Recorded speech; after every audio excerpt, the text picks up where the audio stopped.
a guy who I last saw in the parking lot of a courtyard of Logan Airport. His name is Tom Curran of NBC Sports Boston. How are you, Tom? What are you doing? What are you doing? Talking to you, Tom. How you doing? You're in much better spirits than when I saw you in the parking lot.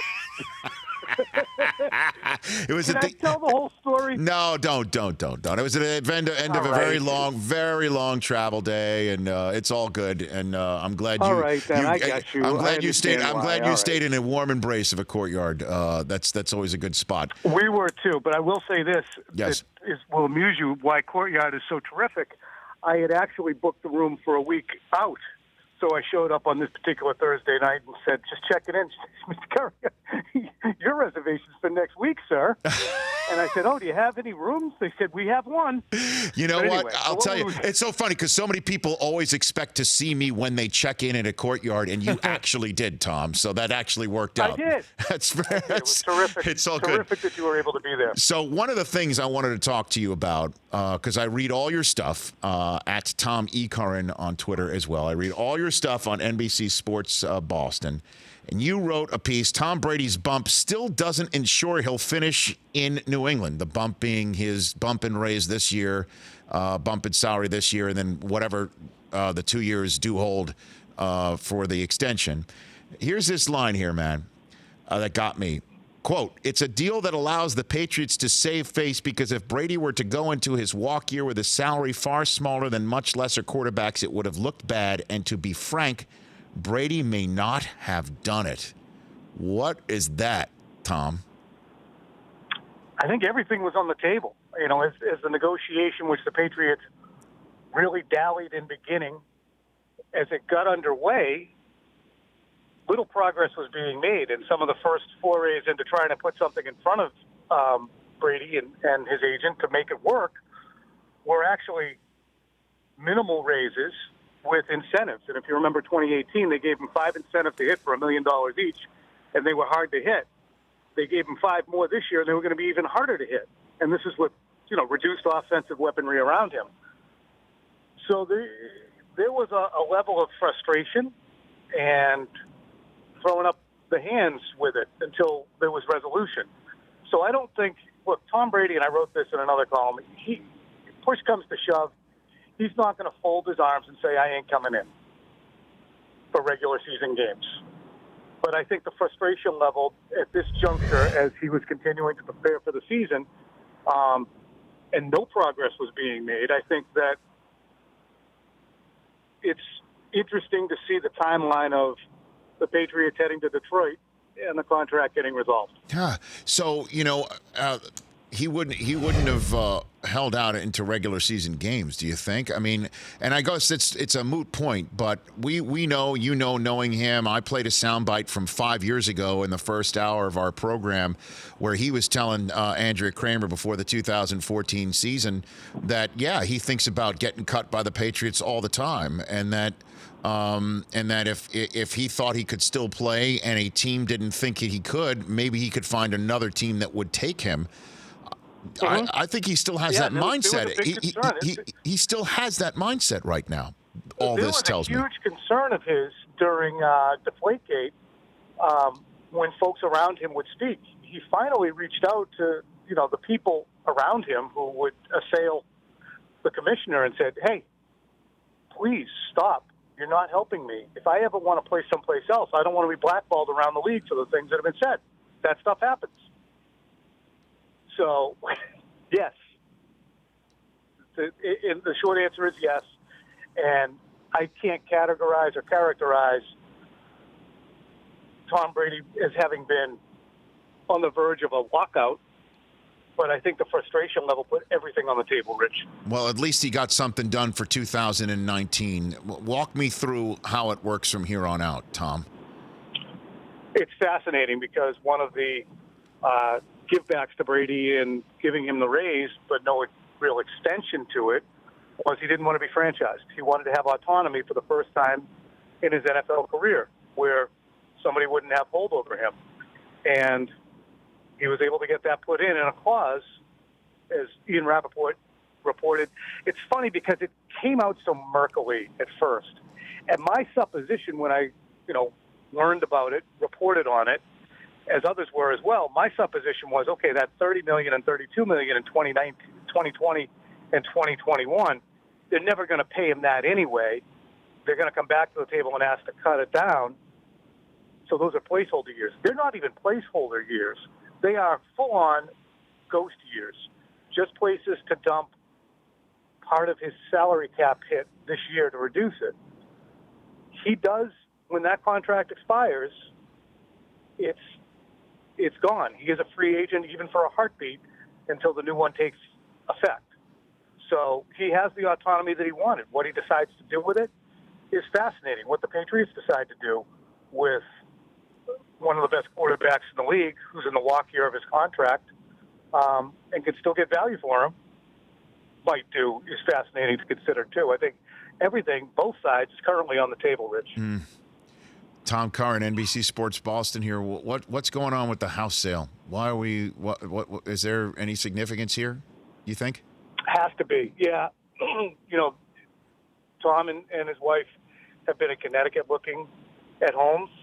He just announced, or was just announced by the William Morris agency last week, that they're going to handle his off-field marketing and public relations work. That's a New York-based place. This house is going on the market for almost $39 million. I don't know if it'll sell by the end of the day, so it might take a little time. We could pool, but Tom. You and I. We all of us here in the set. We could pool our cash together. We could do honestly, if we got 100 people together. I don't know. Anyway. Jeff Bezos was at the jacket dinner Friday night, Tom. I mean, he was there. He was in the building. You never know. Let me ask you, Brady was there as well. Am I mistaken? I don't know if Tom was there Friday night. I think Okay. I saw Robert Kraft there Friday night, but I think the rest of some Patriots came Saturday, and then Belichick brought the whole team to the hall on Sunday. That happened. Right. So it's the house stuff. Everything is very good. The house is there is something significant. I think it's very significant. I think anytime historically when we follow the real estate, it's an incredibly reliable tell as to what an individual plans to do. If you were going to put your house on the market and you were close to your place of work, which I know you have several houses, so you have every place. But that would be the same conclusion that we would draw. So this felt like, it looks like, it seems like a forever home, which, despite being $39 million, 5 bedrooms, 5 baths, had a homey feel to it. It wasn't a castle, although on the outside it looks it, but it seemed homey. It seemed like a good place if you're going to sink those roots and run TB12 from here, and your wife is going to run her businesses, organizations, and charitable things from here, then it would be a good spot to do it from. Doesn't mean they can't downsize, and he can still live here, just a little ways from Foxborough in whatever beautiful ranch-style home he can find. So what do you think Patriots fans, Tom, should think right here? Putting everything together, were you thinking that everything was on the table for Brady before this deal did get done? He basically said it was a relief, but then also mentioned how he doesn't think that he's anything different in the NFL than a player that can get cut or a player that's from 5 years ago. But I still think he believes it. That is, he could be anybody who's no longer on a team that he's been with for 20 years. They're in uncharted waters. What should a Patriot fan think of with the house and all this maneuvering that just happened over the last 72 hours, Tom? And I will say this, just a point of correction. When he was asked if it was a relief, Brady paused for several seconds and said it is what it is. So it was not a relief when he spoke yesterday. It was more of, he left it dangling and said, somebody said that once. So he has not indicated he's relieved, nor has he indicated that he's satisfied. So I think what fans need to understand and realize is that Bill Belichick is going to appraise the football player as a football player. And that's his job. That's what he's under contract to do, regardless of what that player did in 01, 03, 04, or any other year. And he's going to try and figure out what the value is, and he's also going to look at what that player's intentions are as well at the end of his contract, which is about to expire. He's going to evaluate, though. I don't think anything's going to happen before training camp. And Brady's going to evaluate how things are with this team. He's going into the year, as I mentioned, with a collection of offensive skill players that are not good. I don't care how you spin it. You don't lose Brandon Cooks, Danny Amendola, Nate Solder, Trent Brown, and Rob Gronkowski over the course of a few months, 18 months or however long it's been, and replace them with nobody at left tackle yet, nobody at tight end, Cordero Patterson and N'Keal Harry at wide receiver. I mean, they haven't done that. So they've set him up a little bit to have some pretty modest statistical seasons. So he's probably going to measure and decide, how good are things here for me now? Forget about the past. But he also has the legacy to weigh as well, Rich. And does he want to ever leave in a messy situation? Or is he okay with it? Is he over it? I mean, people can get over things, Yeah. So a couple more questions left for Tom Curran, NBC Sports Boston. Gronk playing this year. I had him on the show. We had some fun. And, his tongue-in-cheek when we were playing a role play. I was Tom. He was himself. And he said, call me when we get to the playoffs, and laughed. I'm thinking there's some there, Tom. What are you hearing? Well, I'm thinking there's some there because he's an easily persuaded guy who wants to please people. I also think that his family would be very happy if he never plays again. And I personally, just watching it from afar, I hope that he doesn't get goaded into playing against his will, because his will was to not play. He didn't want to play. He was sick of the beating. He was sick of the risk. He was sick of feeling like crap. He was sick of being told what to do and when to do it. But he is very loyal to his teammates. I wonder, Rich, and this is occurring to me as we talk, how Tom Brady's situation this season on spools will make him inclined or disinclined to say, Gronk, why don't you come back? Does he say, look, you know what, this is a mess, or whatever? I mean, he's just a competitive guy, Tom is. I just, believe me when I tell you this, his goal is not to sell the house. His goal is not to go someplace else. His goal is to prove the Patriots wrong and not betting on them. That's the goal right now. So the interesting thing is the guy who's known for pulling on so much to stoke his own fire. How long has the fire been partially stoked by trying to have his own employer eat crow, Tom?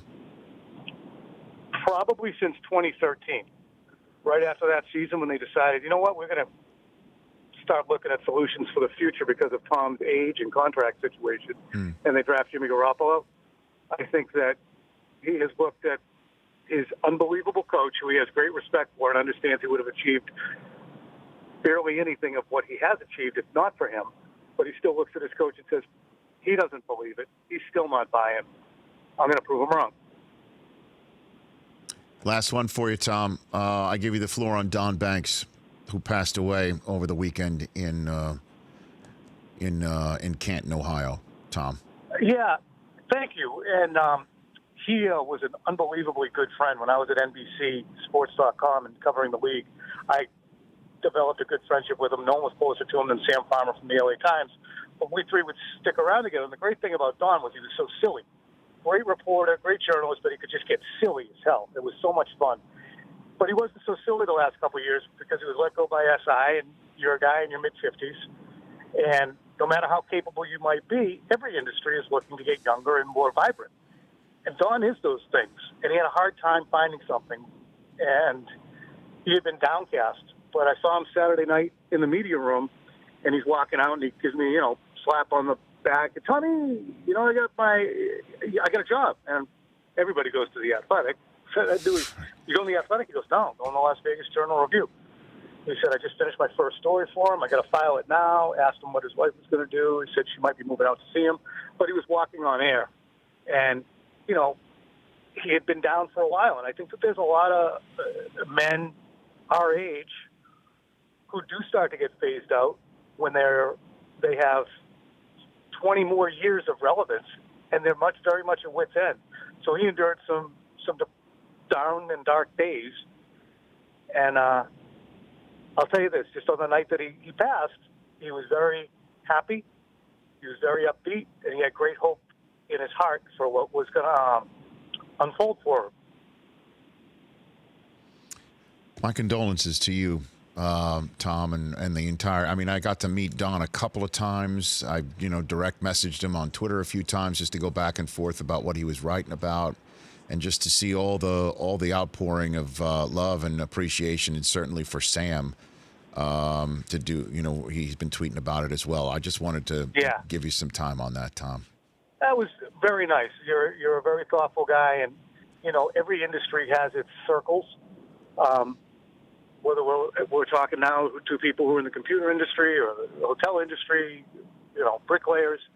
So ours is a little more public, and we have all these outpourings. But people in work relationships build such networks, and we're lucky to have the chance to give public tribute so that the family can hear about how valued he was. But thank you very much. No, you're the man, Tom. Thanks for calling in. We'll get you back. We'll get you back on prior to the season. I want to talk some more football about the way this roster is constructed, and obviously, I got to spend a couple of days with Belichick on the set of NFL 100. I want to unpack that a little bit the next time we chat. You're going to unpack that on my podcast, buddy. Okay. You do. Anytime. All right, kid. You got it. Take care, Tom. You got it. That's Tom E. Curran on Twitter. For more of The Rich Eisen Show, tune to Audience Channel 239 on DirecTV for free on BR Live or download the Rich Eisen Show app.